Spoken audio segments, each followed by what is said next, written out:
This is the scene outside the Church of the Holy Sepulchre in Jerusalem. It's just one example of the many Christians making their way to the Holy Land this year. CBN News followed one church group on their pilgrimage.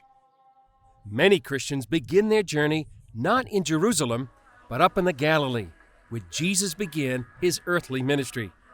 That includes this group from Virginia's New Life Providence Church.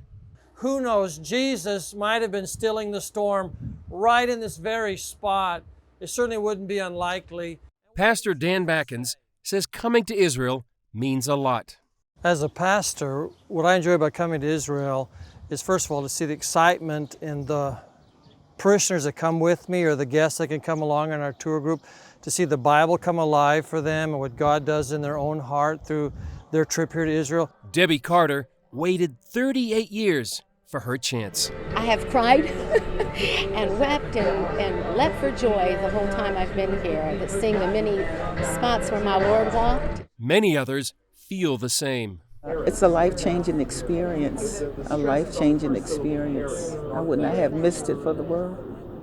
Like most Christians touring the Galilee, they also visited Capernaum, home of the Apostle Peter, and the Mount of Beatitudes, where Jesus preached the Sermon on the Mount.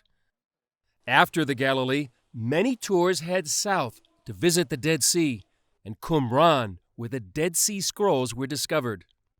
But for most, the highlight is Jerusalem, where Jesus died, was buried, and rose again. Here the group is on the Mount of Olives overlooking the city. The most meaningful thing for many Christians is the opportunity to walk where Jesus walked. For example, this is the path many believe Jesus took from the Mount of Olives into Jerusalem. One of those places is the Garden of Gethsemane. The Gospels record this is the place where Jesus prayed the night before he was crucified and said to his Father, "Not my will, but yours be done." For some, it brought home the lesson of the agony of Jesus in the garden. I don't ever have to be in the Garden of Gethsemane pleading before the Father, because Jesus did it already. They also walked along the Via Dolorosa, the traditional site where Jesus carried his cross on the way to Calvary, and also sang in St. Anne's Church with its world-famous acoustics.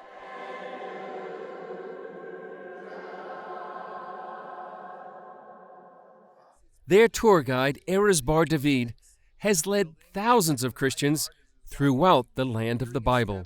People go through a very, very deep experience, spiritual and emotional experience when they're here.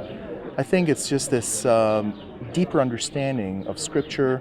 When you read the Scriptures, you're kind of looking at it in black and white, but when you come here, it just really jumps off the page. It makes the Bible jump off the page, and you're able to see really in color, wow, like this is real. This is really what our faith is built upon. But is it safe? Many people don't visit Israel because they're afraid. If I could dispel any kinds of fear about someone traveling to Israel, the media sometimes portrays the threat of terrorism and unrest. Israel is probably the safest tourist destination that there is, because everyone here, Arab, Palestinian, Israeli, Jew, non-Jew, they want tourism. Israel's tourism minister sees evangelical Christians as much more than just tourists. You are not the guests, you are partners. It's also, the Holy Land also belongs to you.